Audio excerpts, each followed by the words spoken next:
Hello' everyone, আজি মই তোমালোকৰ অষ্টম শ্ৰেণীৰ অসমীয়া সাহিত্যৰ যিখিনি জানো আহা দিয়া আছে কেইটামান ইম্পৰ্টেণ্ট টপিক। তাৰে প্ৰথম ভট্টদেৱৰ বিষয়ে পঢ়িম, তাৰপৰা অভাৰহেড প্ৰজেক্টৰ বিষয়ে পঢ়িম, তাৰপিছত নেলছন মেণ্ডেলাৰ বিষয়ে পঢ়িম, তাৰপৰা হোমী জাহাংগীৰ ভাবাৰ বিষয়ে পঢ়িম, তাৰপিছত আমি শ্ৰীমন্ত শংকৰদেৱ আৰু মাধৱদেৱৰ অৱদানসমূহৰ বিষয়ে পঢ়িম।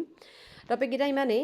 প্ৰথমতে আহিম আমি ভট্টদেৱৰ বিষয়ে। ভট্টদেৱৰ জন্ম হৈছিল 1558 আৰু মৃত্যু হৈছিল 1638 চনত। ভট্টদেৱ হৈছে অসমীয়া গদ্য সাহিত্যৰ জন্মদাতা। তেওঁক সম্পূৰ্ণ নাম আছিল বৈকুণ্ঠনাথ ভাগৱত ভট্টাচাৰ্য। এই দুটা কুৱেশ্যন এক নম্বৰ অহা দেখা যায় পৰীক্ষাত। তেখেতৰ জন্ম হৈছিল 1558 খ্ৰীষ্টাব্দত কামৰূপ জিলাৰ বৰ্তমান বৰপেটা জিলা বৰনগৰ অঞ্চলৰ ভেৰাগ্ৰামত। তেখেতৰ পিতাকৰ নাম আছিল শ্ৰী চন্দ্ৰভাৰতী। পিতৃৰ নিৰ্দেশ মতে তেখেতে দামোদৰদেৱৰ ওচৰত শৰণ লৈছিল। সকলো শাস্ত্ৰতে ভট্টদেৱৰ গভীৰ ব্যুৎপত্তি আছিল। অসাধাৰণ দক্ষতাৰে ভাগৱত আৰু পুৰাণ ব্যাখ্যা কৰিছিল। তাৰ বাবে তেখেতক কবিৰত্ন আৰু ভট্টাচাৰ্য উপাধিৰে বিভূষিত কৰিছিল। এইটো পৰীক্ষাত আহে, কি উপাধিৰে বিভূষিত কৰিছিল? কবিৰত্ন আৰু ভট্টাচাৰ্য। তেখেতে গদ্যপুথি, কথা ভাগৱত, কথা গীতা আৰু কথা ৰত্নাৱলী ৰচনা কৰিছিল। ইয়াৰ উপৰি অসমীয়া ভাষাত শৰণ মালিকা, গুৰু বংশাৱলী, প্ৰসংগমালা আৰু সংস্কৃত ভাষাত ভক্তিসাৰ আৰু ভক্তি বিবেক ৰচনা কৰিছিল। ভট্টদেৱৰ আগতে কোনো আৰ্যমূলীয় ভাৰতীয় ভাষাতে গদ্যত পুথি ৰচিত হোৱা নাছিল। অৱশ্যে তেখেতৰ গদ্য বুৰঞ্জীৰ ভাষাৰে দৰে কথিত গদ্য নহয়, সমসাময়িক পদ্যৰ ভাষাৰ দ্বাৰা প্ৰভাৱান্বিত গদ্য হয়। কিন্তু অসমীয়া লিখিত গদ্যৰ গাঁথনিৰ ৰূপটো ভট্টদেৱৰ গদ্যতে পোনপ্ৰথমে স্পষ্ট হৈছিল। ইমানেই আছিলে ভট্টদেৱৰ বিষয়ে। তাৰপিছত আহিছে আমাৰ অভাৰহেড প্ৰজেক্টৰ, যিটো আমাৰ পাঠৰ জানো আহাত আছে। ই এবিধ হৈছে প্ৰক্ষেপণ যন্ত্ৰ। অভাৰহেড প্ৰজেক্টৰ কি বুলি ক'লে ক'ব লাগিব, এবিধ প্ৰক্ষেপণ যন্ত্ৰ। ইয়াৰ সহায়ত স্বচ্ছ কাগজত লিখি লোৱা কথা বা ছবি আদি প্ৰতিফলক পৰ্দাত ডাঙৰকৈ দেখাব পাৰি। ইয়াৰ জৰিয়তে কথা বুজিবলৈ বা বুজাবলৈ সুবিধা হয়। প্ৰত্নতাত্ত্বিক সম্পদৰ সময় নিৰূপণ বৈজ্ঞানিক ব্যৱস্থাৰে কৰা হয়। ইয়াক কাৰ্বন ফৰ্টিং মেথড বুলি কোৱা হয়। জৈৱিক মাধ্যমৰ সম্পদৰ ক্ষেত্ৰত এই প্ৰক্ৰিয়া অধিক ফলপ্ৰসূ। প্ৰত্নতাত্ত্বিক সম্পদৰ সৃষ্টিৰ মাধ্যমসমূহ যেনে শিল, ইটা, কাঠ, বাঁহ আদি অধ্যয়ন, এনে সম্পদৰ গঢ় পোৱা স্থানৰ বুৰঞ্জীৰ প্ৰাসংগিকতা আদিলৈ লক্ষ্য কৰিও সম্পদৰ সময় নিৰূপণ কৰা হয়। প্ৰত্নতাত্ত্বিক খনন কাৰ্যৰ বেলিকা যিমানেই মাটিৰ নিম্ন স্তৰলৈ যোৱা হয়, সিমানেই বেছি প্ৰাচীন সম্পদৰ সম্ভেদ পোৱা যায়। প্ৰত্নতাত্ত্বিক খনন কাৰ্য এনে অৱস্থাত কৰা হয় যে খনন কাৰ্য নহ'লে সেই স্থানৰ ভূগৰ্ভত নিমজ্জিত হৈ থকা প্ৰত্নতাত্ত্বিক সম্পদৰ উদ্ধাৰৰ অন্য কোনো উপায় নাথাকে। অসমৰ আমবাৰী, মদন কামদেৱ, শ্ৰী শ্ৰী সূৰ্য পাহাৰ, দ পৰ্বতীয়া, ননাথ, দুবৰণি আদি স্থানত প্ৰত্নতাত্ত্বিক খনন কাৰ্য সমাধা হৈছে। এইটো এটা পৰীক্ষাত আহে কুৱেশ্যনটো। লিপিসমূহৰ প্ৰত্নতাত্ত্বিক মূল্য অলেখ গুণে বেছি। লিপিসমূহৰ অধ্যয়নে ৰাজনৈতিক, সামাজিক, অৰ্থনৈতিক আদি নানান তথ্যৰ যোগান ধৰে। ইমান আছিলে অভাৰহেড প্ৰজেক্টৰ বিষয়ে। ইয়াৰ পিছত আহিছে নেলছন মেণ্ডেলাৰ পৰিচয়। দক্ষিণ আফ্ৰিকাৰ বৰ্ণবিদ্বেষ বিৰোধী সংগ্ৰামৰ প্ৰখ্যাত নেতা নেলছন মেণ্ডেলা। সমগ্ৰ জীৱন কৃষ্ণাংগসকলৰ মুক্তিৰ বাবে সংগ্ৰাম কৰা এইজন ব্যক্তিৰ জন্ম হৈছিল 1918 চনৰ 18 জুলাইত দক্ষিণ আফ্ৰিকাৰ ট্ৰান্সকিত হৈছিল। মেণ্ডেলাই জোহানবাৰ্গত আইন শিক্ষা গ্ৰহণ কৰে, তাতে ওকালতিৰে কৰ্মজীৱন আৰম্ভ কৰে। 1944 চনত তেওঁ আফ্ৰিকান নেশ্যনেল কংগ্ৰেছত যোগদান কৰে আৰু 1948 চনত শ্বেতাংগ শাসনৰ বিৰুদ্ধে সংগ্ৰাম আৰম্ভ কৰে। তেখেতৰ এই সংগ্ৰামৰ কাৰণে শ্বেতাংগ চৰকাৰে নেলছন মেণ্ডেলাক কংগ্ৰেছক নিষিদ্ধ ঘোষণা কৰে। কিন্তু নেলছন মেণ্ডেলাই কৃষ্ণাংগসকলৰ অধিকাৰৰ দাবীত তীব্ৰ আন্দোলন গঢ়ি তোলে। 1962 চনত দক্ষিণ আফ্ৰিকাৰ শ্বেতাংগ চৰকাৰে মেণ্ডেলাক গ্ৰেপ্তাৰ কৰি 5 বছৰৰ বাবে কাৰাদণ্ড বিহে।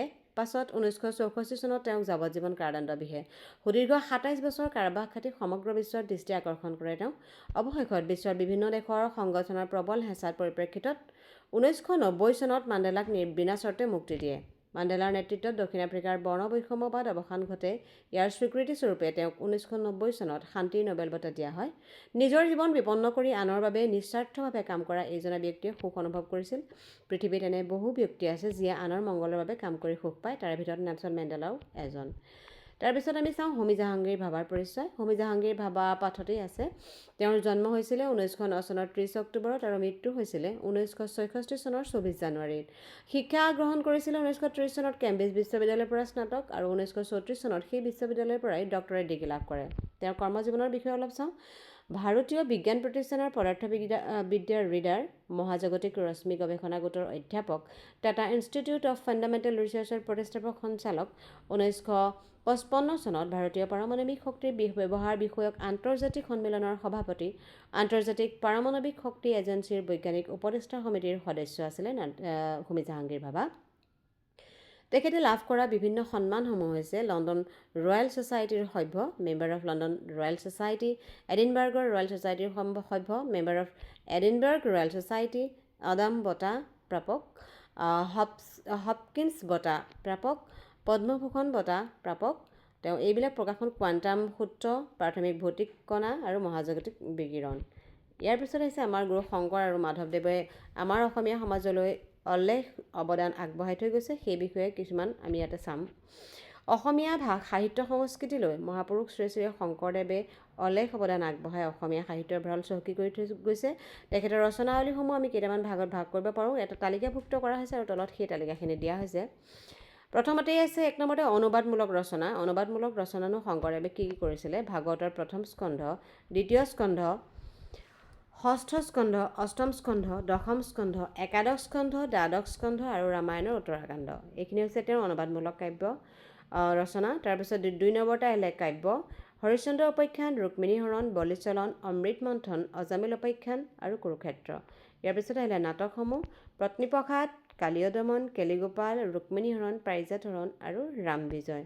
গীতসমূহ হৈছে বৰগীত, ভটিমা, টুটয় আৰু চপয়। নাম প্ৰসংগ হৈছে কীৰ্তন আৰু গুণমালা। তত্ত্বমূলক গ্ৰন্থসমূহ হৈছে ভক্তি প্ৰদীপ, অনাদিপাতন আৰু নিমি নৱসিদ্ধ সংবাদ। এইখিনি হৈছে আমাৰ শংকৰদেৱৰ ৰচনা কৰা গ্ৰন্থসমূহৰ ভাগসমূহ। এইখিনি আমি শিশুলীলা পাঠত পাইছোঁ, যিটো শিশুলীলা আছে ঘোষাটি। আৰু সেই শিশুলীলা যিটো ঘোষা আছে মহাপুৰুষ শ্ৰী শ্ৰী শংকৰদেৱৰ কীৰ্তন ঘোষাৰ পৰা অনা হৈছে, সেই কুৱেশ্যনটোও আহে পৰীক্ষাত। কীৰ্তনত 27টা খণ্ড আছে। কীৰ্তন আৰু গুণমালা গুৰুজনাৰ একে শ্ৰেণীৰে গ্ৰন্থ। কম কথাৰ ভিতৰত শ্ৰীকৃষ্ণৰ জীৱনৰ আভাস দিয়া ইয়াৰ বৈশিষ্ট্য।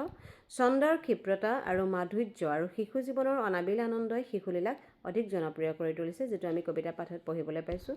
আজিৰ ভিডিঅ'টোত ইমানখিনিয়ে আছিলে। এইকেইটা অতি গুৰুত্বপূৰ্ণ বিষয় তোমালোকৰ পৰীক্ষাত আহিবলগীয়া। আৰু যদি ভিডিঅ'টো যদি ভাল পাইছা তেনেহ'লে আৰু এনেকুৱা ভিডিঅ' পাই থাকিবলৈ লাইক কৰিবা, ছাবস্ক্ৰাইব কৰিবা আৰু শ্বেয়াৰ কৰি দিবা। ধন্যবাদ।